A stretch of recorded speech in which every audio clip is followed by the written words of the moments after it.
Good evening, everyone. Good evening. Hello po. Hi po. Sabihin sa katabi, thank you naman at dumating ka ngayong gabi. I am very honored to introduce our speaker for tonight. Na-miss natin siya at sana na-miss din niya tayo. Marami sana tayong matututunan about family discipleship. Let us all welcome our very own Brother Bot Balbero. Discipleship is very important because what is discipleship? Discipleship is a long life journey. Long life journey. Which means I don't believe in the 3-day seminar discipleship. 1 week discipleship training. Discipleship is the whole life. How we are going to react to situations, to events, and to people. Bakit? Kasi, next slide po. Discipleship, sabi doon, if we are going to follow, abide in my word, you are truly my disciples. There are times we fell down, but what is important is when we get up. Yun ang mahalaga. What are your reactions during problems? That is why be very careful. Never make a permanent decision to a temporary situation. Because everything here on this planet, it is seasonal. Temporary. Kaya yung walang pera sa'yo, baka next year may pera ka na. Pangit ka ngayon, pero baka gumanda ka naman sa susunod. Di ba? Wala kang boyfriend, baka sa susunod, mataranta ka sa mga lalaking lalapit sa iyo. So everything is temporary. Doon sa mga estudyante, bagsak ka, okay lang yun. You're not going to make a decision, ayoko na. Hirap-hirap yan. Hindi na, dami naman dyan hindi nag-aaral naging successful Meron. Pero ilan lang yun. So don't make a permanent decision. Nag-aaway ang mag-asawa. Huwag kayong never include separation as one of your choices. Kaya pag sinabing ako, sawang-sawa na sa'yo talaga. May na ako sa'yo. Ako rin, talaga. Galit na galit ako sa'yo, no? Hindi ko maintindihan kung anong kali mo. Gusto mo iwalay? O naghamon ka. Ano sasagot ng isa pag nagagalit na rin? Eh di hiwalay! Amen po ba? Pero pag sinabing, ako litong-lito na talaga sa'yo. Ano gusto mo? Eh kung sagutin, ikaw ano? Ako ba? Okay. Ako pala Sinagot ka na Anong tanong niya? Ano ba gusto mo? Anong sagot? Ikaw. Yun pala Ikaw pala ang tagal ng pick up nito. So stop. Everything is seasonal. Temporary. Kaya kung mga babae, basta-basta sagot na sagot sa mga gwapo. Papangit din yan. Huwag niyo piliin yung may pera. Baka mag-bankrupt din yan. Amen po ba? Kung mahirap at mahal mo, mabait, okay na yun. Remember, Sarah and Abraham started with nothing. They were poor. and yet they became rich because of the blessing of the Lord. And do you think yung katabi niya is expecting blessing, abundance? Siyempre, gusto ni Lord yan. Bakit? Kasi pag yung katabi ninyo, naghirap sa buhay, naging miserable, insulto sa Creator yun. Pero mo created by a perfect being. Hindi ba parang ano yan, parang pipiliin ka ng cellphone, anong gusto nyo? Anong brand? Apple. Oh. Bakit gusto yung Apple? Kasi alam ninyo na yung manufacturer, they will guarantee that the material will function perfectly. Dahil pag yung Apple na yan, yung gadget na yan, nasira, insulto yan sa Apple. Bibili ka ba ng cellphone na ang tatak ngok-ngik? Mamalay mo naman ang itsura nung ngok-ngwa-chwa. Siyempre hindi, pero pag iPhone, wow, pag Apple, wow, ganda, ganda niyan, tibay yan. Kasi they will guarantee that it is good. Ganon din ang creator. Gusto niya yung kanyang creation must have a good life. Amen po ba? At ang good life is available. All we have to do is just to choose it. Gusto niyo ng magandang buhay? Then choose it. How? Follow the Word of God. The Word of God enables us to have a smooth life. Kung magka-problema man, hindi mahirap. Amen po ba? So, next slide. Tingnan niyo. Sabi doon, about marriage. Kung ang nag-iisa'y maaaring magtagumpay laban sa isa, lalo na ang dalawa, ang lubid na may tatlong pilipit na hibla ay hindi agad nalalagot. In marriage, two are good, but three is the best.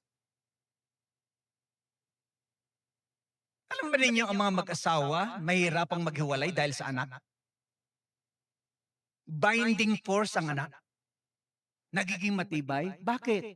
Kasi meron ng reason to work for an income. May pagkagastusan ka. Ngayon, walang anak. Possible na magkaroon ka ng baby galing sa tiyan ng iba. Hindi lang dumaan sa'yo, pero anak mo, bakit? Inampun mo, adopted mo eh. Ngayon, kung wala pa yung anak, yung dalawang, yung mag-asawa, sino yung pangatlo? God. And in the triangle, husband and wife, and then God, the distance becomes greater between husband and wife, the distance, greater distance created by the distance created by the wife and husband. Kaya habang lumalapit ang mag-asawa sa isa't isa, lumalapit din ang Diyos sa kanila. And that is the family. Now, ano sabi doon? It is not good for man to live alone. Next slide niya kung meron. Ano sabi? It is not good, meaning it is bad to be alone. That's why God created people. Not only husband and wife, but also people. Sabi nga sa isang awitin, di ba? All alone am I, ever since your goodbye. All alone with just a beat of my heart. People all around, but I don't hear a sound. Just a lonely beating of my heart. No need of holding other hands, for I'll be holding only emptiness. No use of kissing other lips, for I'll be missing only your caress. All alone am I. You may be single, but you are not alone. Amen po ba? Kaya hindi mo pa sabihin, hindi ko kailangan kayo sa buhay ko. Buwisit kayo. Gulo-gulo nyo. Ayoko na kasal nyo. Hindi pwede yun. God gave us people. Sometimes they bless us or they afflict us. Whatever.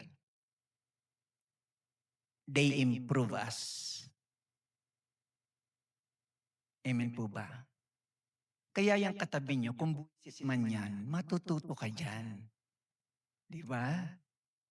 Ayan. Kung suplada man yan, maarte man yan, nakikitan ka pa rin. Now, depende yan. Okay, next slide. So,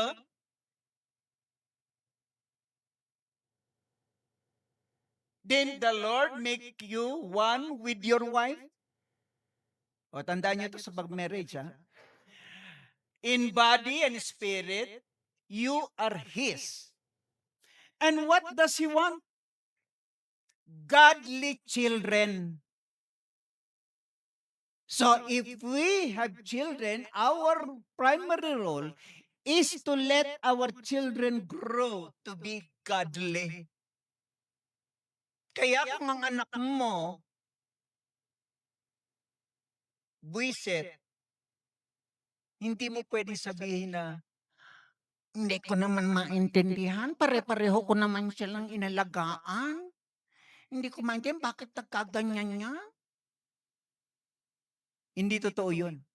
Somewhere along the way, one time, we made a mistake. Meron pa rin tayong pagkukulang. And we do not accept that. Kahit sabihin mong pare-pareho ko silang mahal, hindi rin totoo yun. Kasi meron ka rin kahit papaano favorite, hindi mo lang pinahalata. Meron ka rin kinabubisitan, lalong hindi mo pa halata.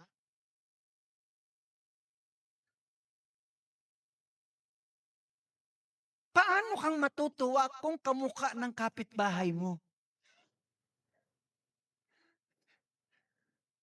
Siyempre ganun eh. Meron tayong ibang feeling bawat isa. Although pare-pareho ang upbringing, pero yung emotion na binibigay, magkaiba pa rin.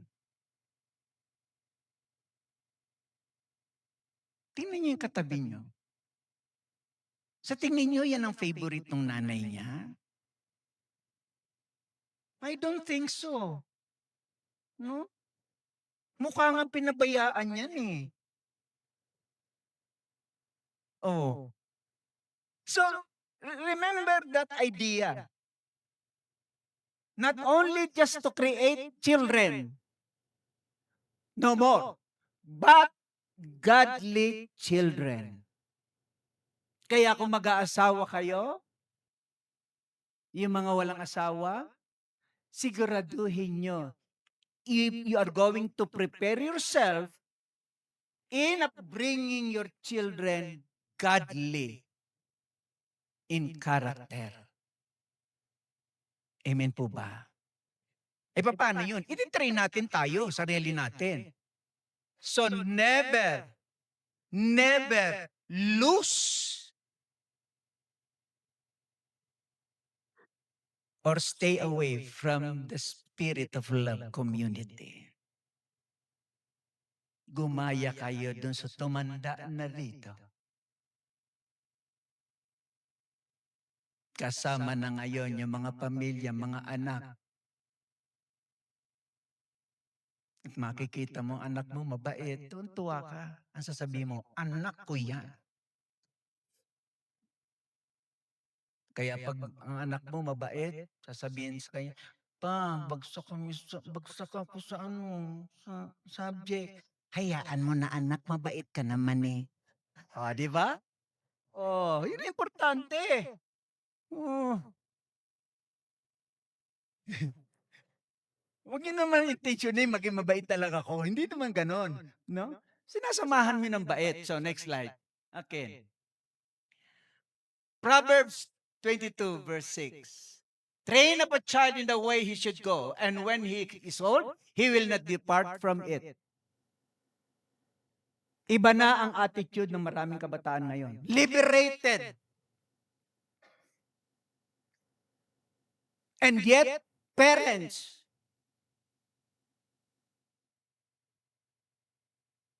are controlling themselves to speak about things, vulgar things, mga salitang dapat sabihin pero hindi sinasabi. Bakit? Kasi iniisip nila, hayaan mo na, matanda na yan, alam na nila yan, nakakaya naman, sabihin mo pa yun. Sabihin ninyo. Anak, sex outside of marriage is abominable for God. It's disgusting. I'm sorry in using this down-to-earth statement. Sabihin mo, anak, may boyfriend ka na ha? Payag ako, maghalikan kayo. Hindi naman ako tutol dyan eh. Maghalikan kayo kung maghalikan kayo. Magyakapan kayo kung magyakapan kayo. Pero wag na wag mong bibigay ang pupilachi mo. Wag kang gumaya sa nanay mo.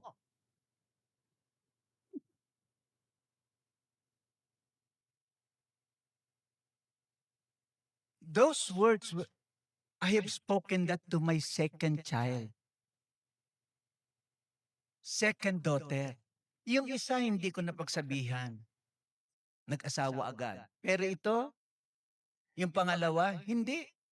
Sabi ko, anak, may boyfriend na. Sabi ko, pag-aalis yun. Nak, yung sinabi ko sa'yo opo, daddy. Alam ko yun.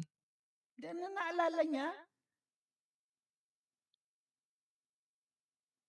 Kasi iba na rin ang mga lalaki ngayon. Magagaling.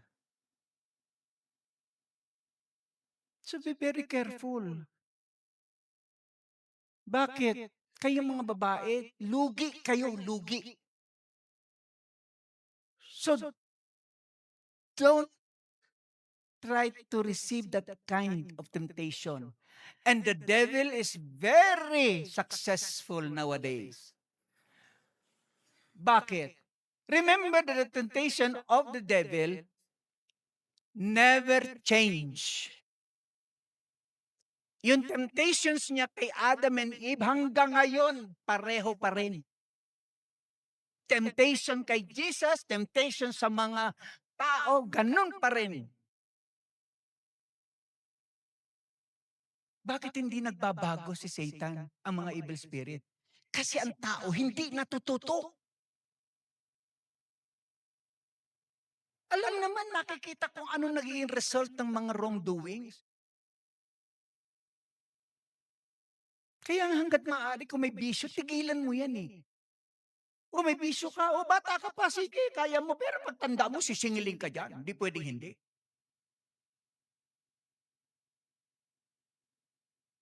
So be very careful. Sabihan nyo, kailangan maging vulgar tayo minsan para maalala ng mga anak natin. Kaya one time, tinanong ko, anak, kailan ako magkakapo sa'yo? Bakit? Mag-aasawa ba ako? Ha? Hindi ka ba mag-asawa? Wala pa sa plano. 26. Wala pang plano. Hindi ka ba nagpe-prepare? Wala.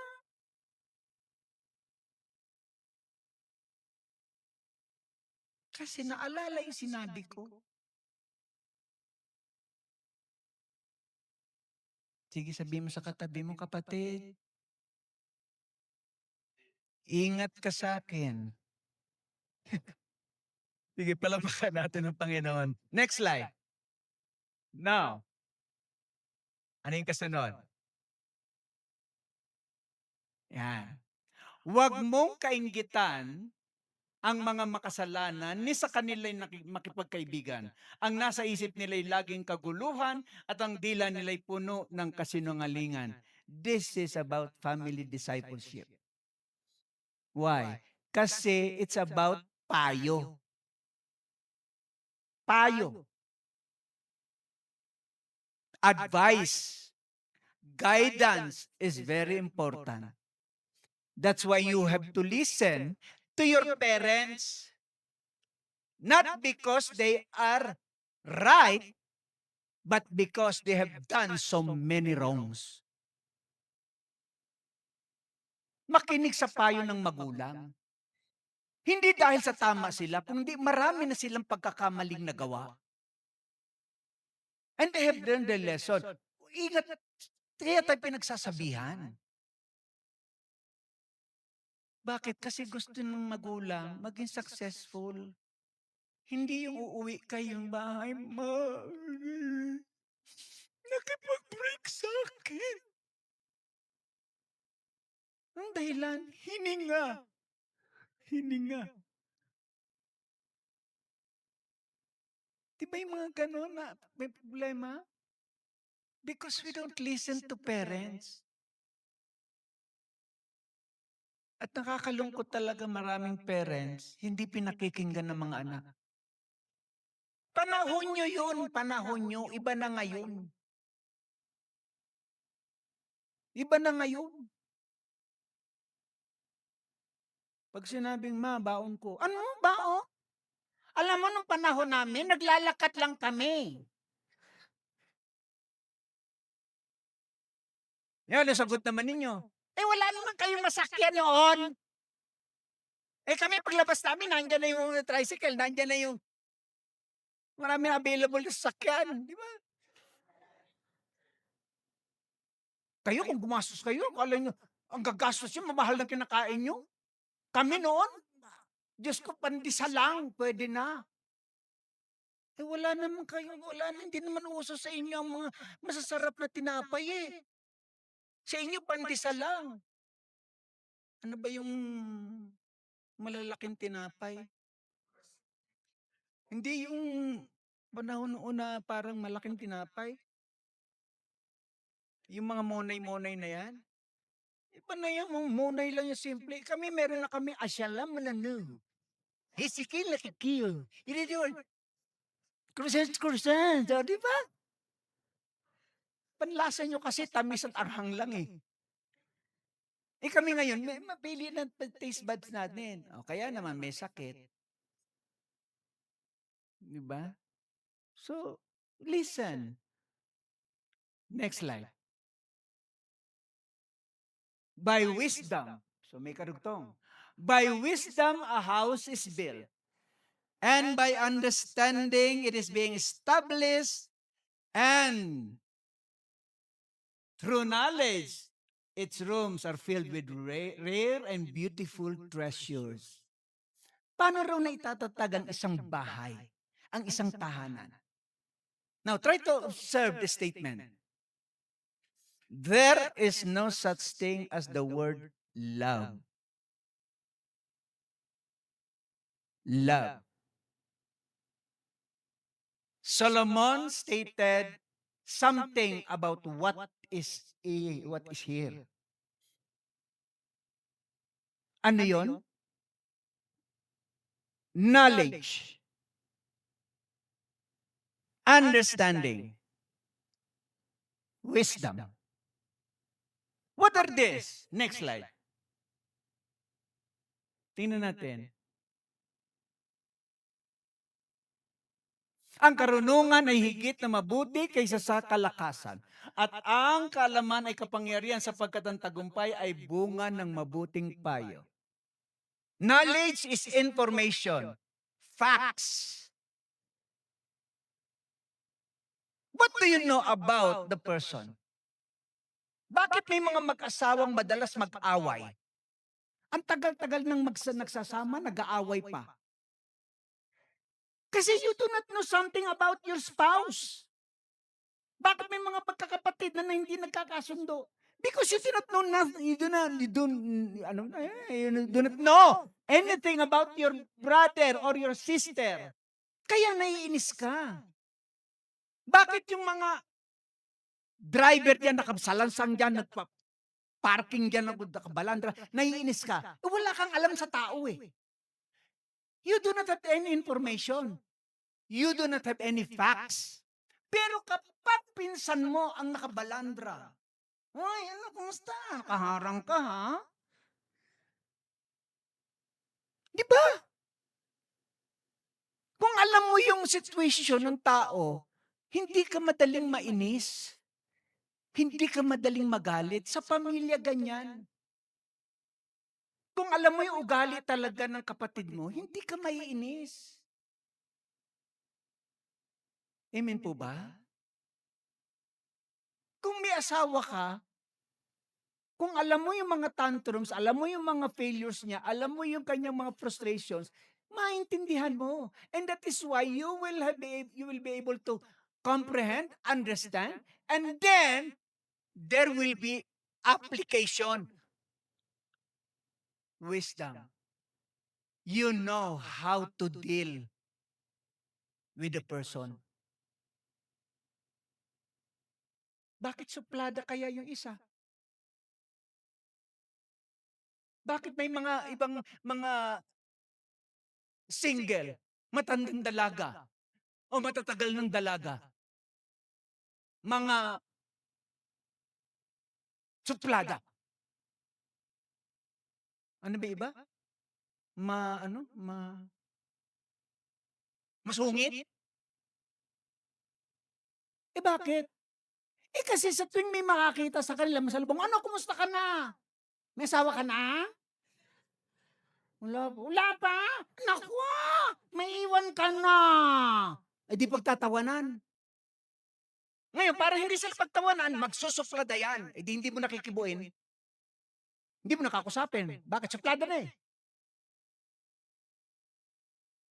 That's why we need to have information. Kailangan may alam tayo. Teacher nyo masungit. Kinaiinisan mo. Hindi mo alam, sinasapak pala ng asawa bago pumasok. Si sir, masungit. Sinasapak pa pala ng asawa? Amen po ba? O kaya may sakit.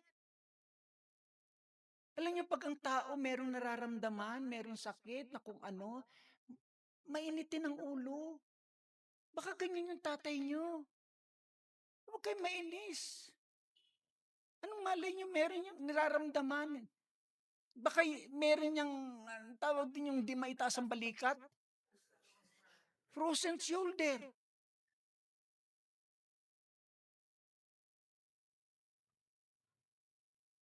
Try to understand. So, next slide. That's why nalipol, my people.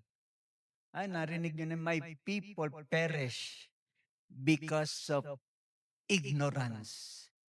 Noong mga panahon na yon, ang mga pare ng Israel, pinababayaan nila yung mga tao. Kaya yung mga tao, nagkakasala. Nagalit ang Diyos. Ang sabi niya, pababayaan ko rin yung pamilya niyo. Walang mangyayari sa family ninyo.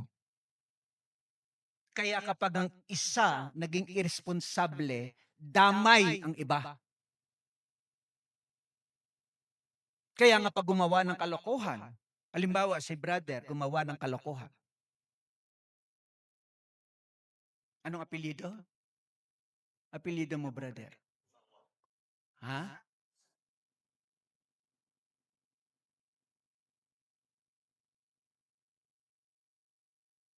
Umihi sa pader.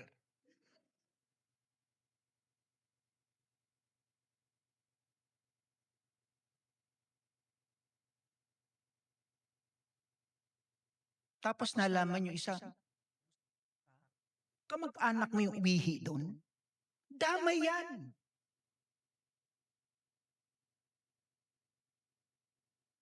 Sirain niyo ba pamilya niyo? Do not destroy the name of your parents. Dala-dala mo yan. Hindi ba ganun din sa school? Pag sinabing graduate ako ng St. Louis, oh, kaya pala. Alam mo yung kakilala ko, matalino, graduate ng SLU. Nakakulong ngayon. Matalino, ha? Oh, matalino. Graduate ng SLU. Bakit? Congressman eh. O, yung mga ganun, di ba? Dala-dala mo, damay-damay yan. Yan ang dahilan kung bakit nagagalit ang Diyos because of the ignorance. Why? Because you do not follow the commandment. So, next slide. Yan. Dahil kinalimutan nyo ang kautusan ng inyong Diyos, kalilimutan ko rin ang inyong mga anak. There is curse. At ayaw nating mangyari ito. At marami na akong kilala na active sa ganitong community. Nagrebelde because of some problems. Nawala ng faith kay Lord. Nalugi sa negosyo. Pray naman daw siya ng pray, nagsiserve siya kay Lord. Mayaw na siya. So, gumawa na ng kalokohan, kung ano-ano nang pinagagawa. So what happened? Pati yung pamilya, nawasak na rin. That's why our faith must remain. The problem is, we put our faith on things. Alam niyo yun? Naghahanap ng paswerte. Di ba nung bagong taon, bago magpasko, ano yung mga swerte-swerte na yan? Yung mga prutas na yan, 12.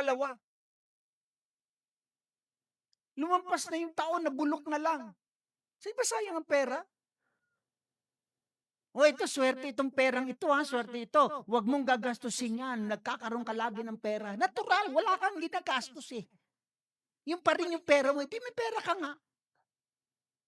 Kung ano-ano mga sinasabit na talisman, kung ano-ano mga medal, kinakabit, pampaswerte. Imagine nyo, ano sa paswerte? Is not God enough? Hindi ba siya yung swerte?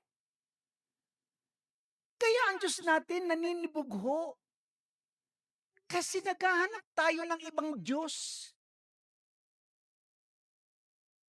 Salamat may mga altar tayo. Nandiyan si Mama Mary, nandiyan si Joseph, nandiyan sino pa? Si Christ na nakapako. Nandiyan si mga santo, si Saint Paul, tapos sasamahan mo ng Buddha. Tapos meron pang kakaway-kaway. Kung nakapagsasalita lang yun, umuro nga kayo, siksik-siksik nyo rito.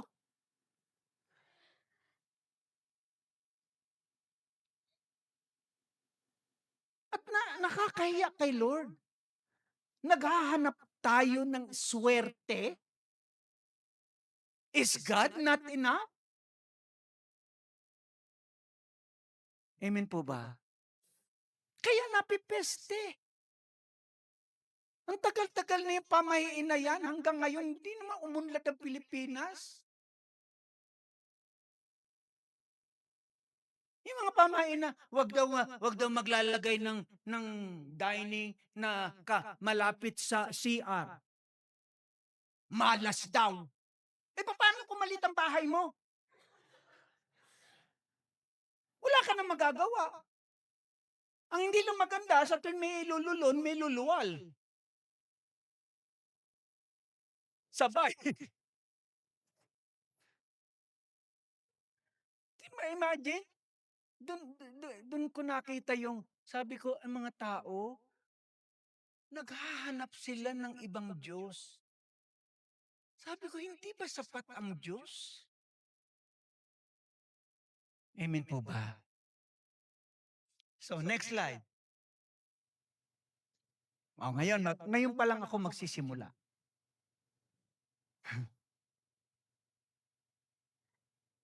So, family does not remain in husband, wife, children. Sabi ni St. Paul, for this reason, I kneel before the Father, from whom every family in heaven and on earth derives its name. So the idea of a family comes from the Father. That's why family is holy. It is holy. For the husband is the head of the wife, as also Christ is head of the church, and he is the Savior of the body. Which means the Bible is giving us natural lesson that has spiritual application. Meron siyang mensahe. Husband and wife love one another. Good. And it is a meaningful message. A meaningful message about the love of Jesus, of Christ, to His church, the community.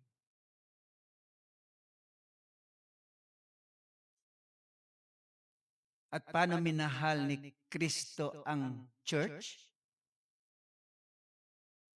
He died. Brothers and sisters.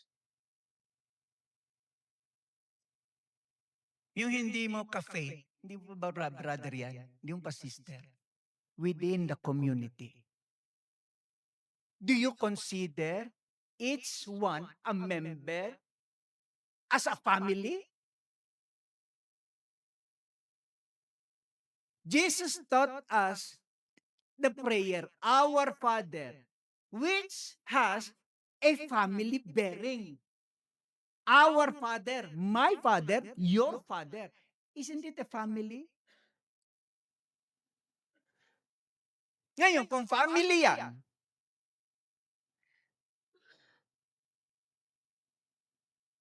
meron kayong mababalitaan na sa ospital. Nakita nyo sa Facebook. Sabi nyo, ay, sister, ano nangyari?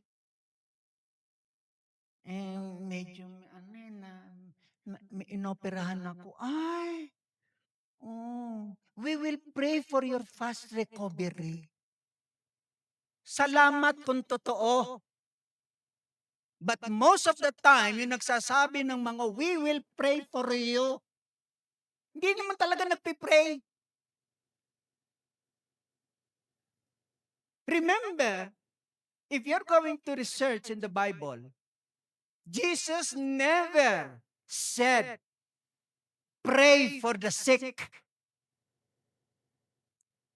I-research nyo. Ibang ibibigay sa inyo, yung kay James, na you call the elders and pray for the sick and anoint. Sabi ng disciple. But Jesus never mentioned, pray for the sick. Ano sabi niya? Heal the sick. Heal. So hindi require tayo na ipag-pray.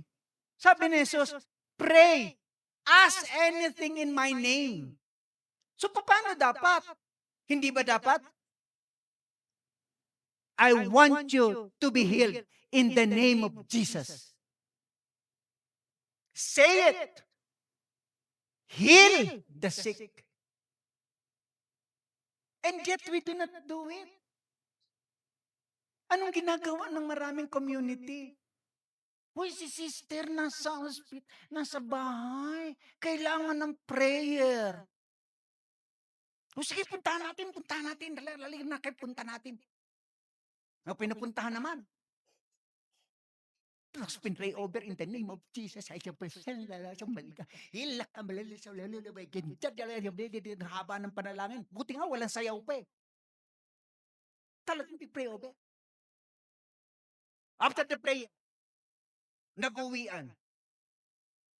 Nandun sila sa labas. Ang sabi nila, habang naglalakad palayo, ano sa tingin mo? Parang di natatagal eh. Oo nga, payat na. Ay, parang mamamatay na nga yun. Tapos kinabukasan, namatay nga. Ano sabi nila? Ay, meron akong prophecy. Buisit. Ano man lang yung sabihin mo, sister, anong sakit? Ay, meron akong may high blood ako. Ay, ganun ba? Ano ba Gcash mo? Padadalan kita.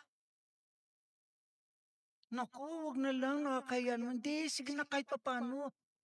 Bigyan kita ng 50 pesos. Pambili ng, lasartan? Ano yun? Lasartan ba yun? Oo. Oh, magkano yung lasartan? Magkano yun? 90 pesos? Ay, 9 pesos? 7 pesos? O, 7 pesos, ilan ang piraso yun? Ay, sabihin mo naman, ay naku, lit-lit naman, 50 pesos. Ay, maliit pala, di bigyan mo na 1 million.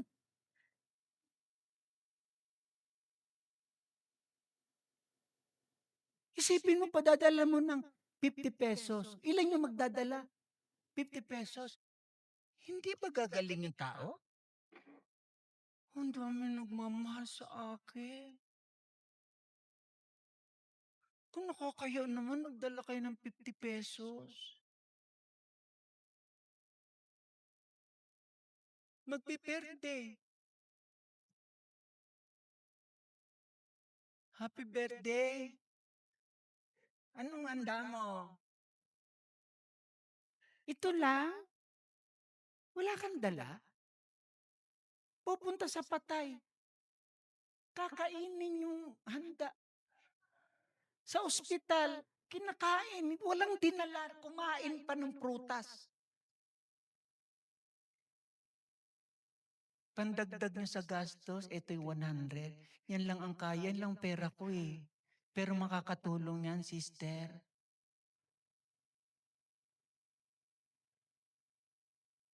Family. And that is why we train ourselves sa ganun.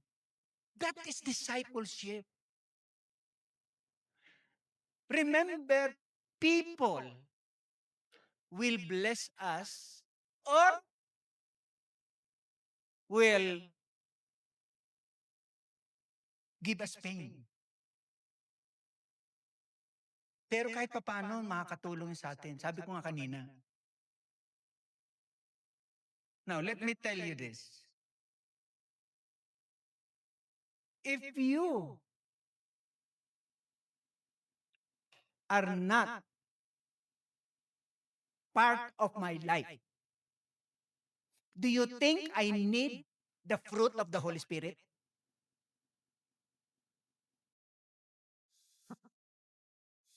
Why is the fruit of the Holy Spirit given to us? To use that to people. The gifts of the Holy Spirit, the fruit of the Holy Spirit was given to us to use with other people. In fact, kung wala kayo sa buhay ko, I will still believe that I have all the fruit of the Holy Spirit. Saan ko gagamitin ang forbearance? Saan ko gagamitin ang patience? Sa sarili ko, patience?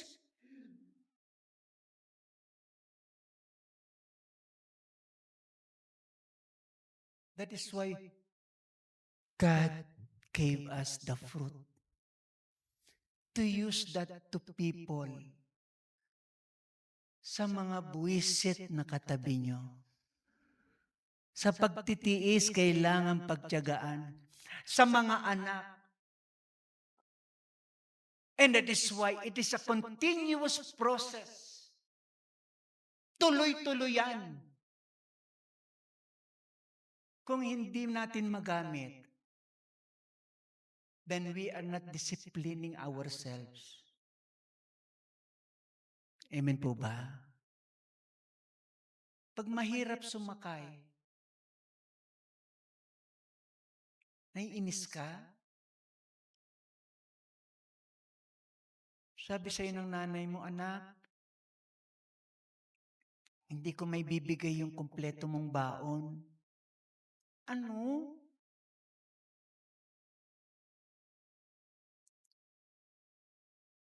Oo, hindi ko kaya. Hindi ko may bibigay yung 5,000 mo a day ngayon.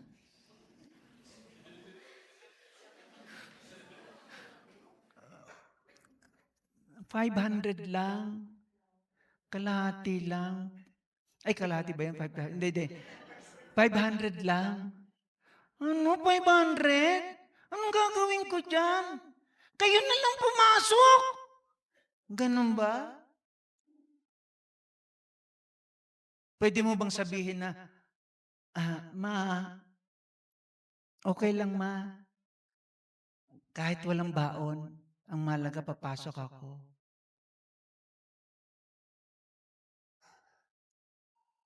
Papasok ka pa rin, pupunta ka sa Baguio. Andito tayo sa Pangasinan. Maglalakad ako, ma. Pagtitiis, di ba? Lalakarin mo, magmula dito sa atin hanggang Baguio. Madaling araw, lalakad na ako, ma. Pagdating ko rin sa school, didiskarte na lang ako. Huwag naman kayo mag-worry ng ganyan. Ayoko nag-worry kayo.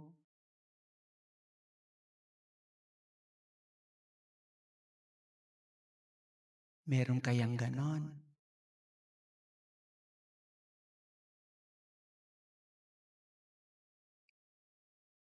Babe, break na muna tayo.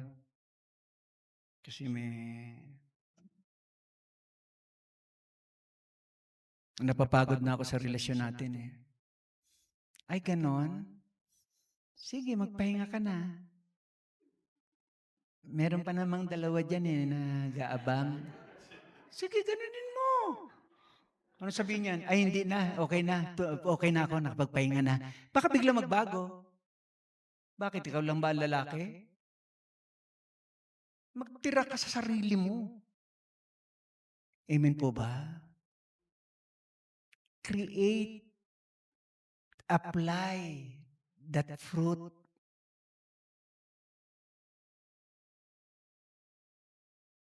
Kailan natin gagamitin? Pag walang tao, ano yun? So next slide, please. That is an illustration of what really the church is. Care for everyone. Do you remember? Next slide. Ayan, no? God's gift to us is to be with people. God bless or afflicts us with the people we need. Kailangan natin sila. Bakit? Because that will be the time we need to use the fruit. Minsan naisip ko, kaya pala si Lord nagbigay ng fruit dahil alam niya we are going to deal with people, especially the difficult people. So next slide, please. Yan. Love, joy, peace, forbearance, kindness, goodness, faithfulness, gentleness, and self-control. Hindi mo yan ginagamit sa aso, hindi sa mga hayop, hindi sa mga bibi, hindi sa mga pusa, diyan sa katabi nyo, na mukhang pusa. Di ba? Ang cute! Oh. Kami, ilan ang pusa namin? Isa, dalawa, tatlo, apat, lima. Merong isa, adopted. Maglalaway. Sabi ng anak ko, Daddy, pa-hospital ko to. Binunutan ng ipin, 6,000. Grabe. Sabi ko, anak, hayaan mo nang mamatayan. Daddy, wag kang ganyan, ha? Next slide. Oh, David and Mephibosheth. Do you remember Mephibosheth? Yan yung nagtitinda ng taho dun sa katedral. Si Mephibosheth ay anak ni Jonathan. Sabi naman ng iba, sino yung Jonathan? Si Jonathan ay very, very best friend ni David, na anak ni Saul, King Saul. Nung nagkaroon ng gera, napatay si Saul, napatay si Jonathan doon sa gera, at si David ang ginawang hari. Meron silang anak, baby pa lamang, si Mephibosheth. Sa katarantahan ng katulong, ng yaya, itinakbo niya yung bata. Kasi, pag namatay na yung hari, namatay na yung susunod, lahat ng angkan papatayin para walang papalit. So tinakas niya. Pagkatakas niya, nagkataon, nalaglag yung bata. Nalaglag. Kaya nagtanong si David, wala bang kamag-anak si Joseph? Mahal niya si Joseph. Tinuring niyang pamilya. Tinuring niyang ama si King Saul. Mahal niya yun. Hindi niya sinaktan yung mga yan. Sabi niya, meron po, nandun ho, nagkakalat, nagtatago po yun kasi natatakot po yun na papatayin. Dali niyo sa akin. Naghanda si David ng mga pagkain. Tapos dumating si Mephibosheth, sabi niya, may saklay.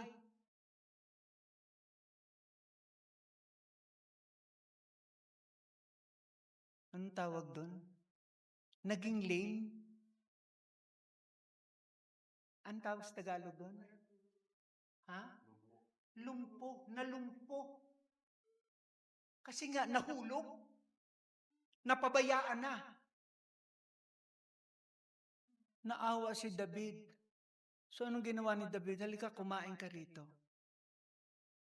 Binigyan siya ng kayamanan, binigyan siya ng lupain.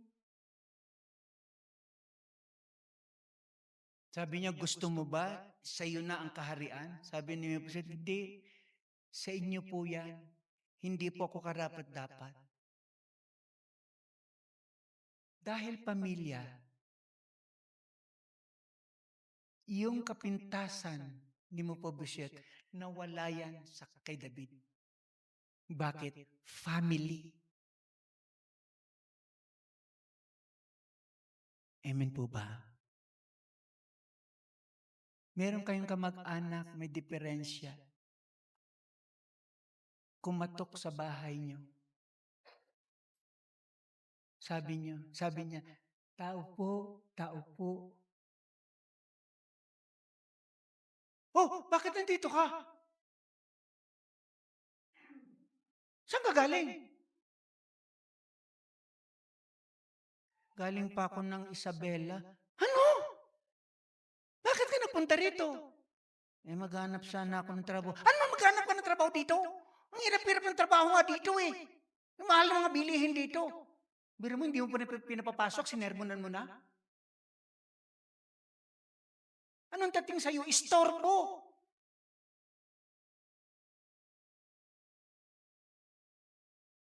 Pag may dumating na kamag-anak, pinapunta ni Lord. Ngayon, kung ayaw papuntahin ni Lord, naglalakad pa lang yan, mahuhulog na sa imburnal yun. Pag nakita mo, naku, nahulog sa imburnal, hindi pinatuloy ni Lord. E tumuloy. Amen po ba? Sige, hawakan na po ang kamay ng katabi. Hawakan niyo ang katabi. Sabi mo sa katabi mo, kapatid, abot-abutan mo naman ako.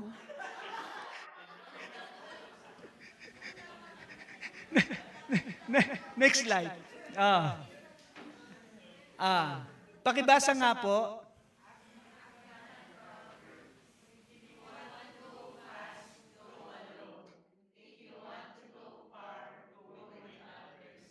Maganda yon.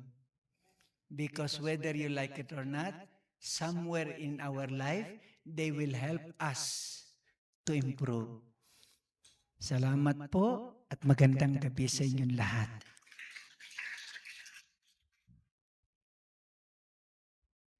I hope and I pray that you are going to take good care of your members.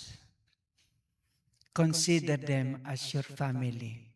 This is our role as being called by the Lord. And I pray for it.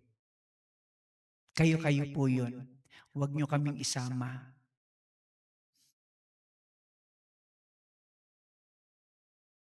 Kaya hindi ako nagtataka kung bakit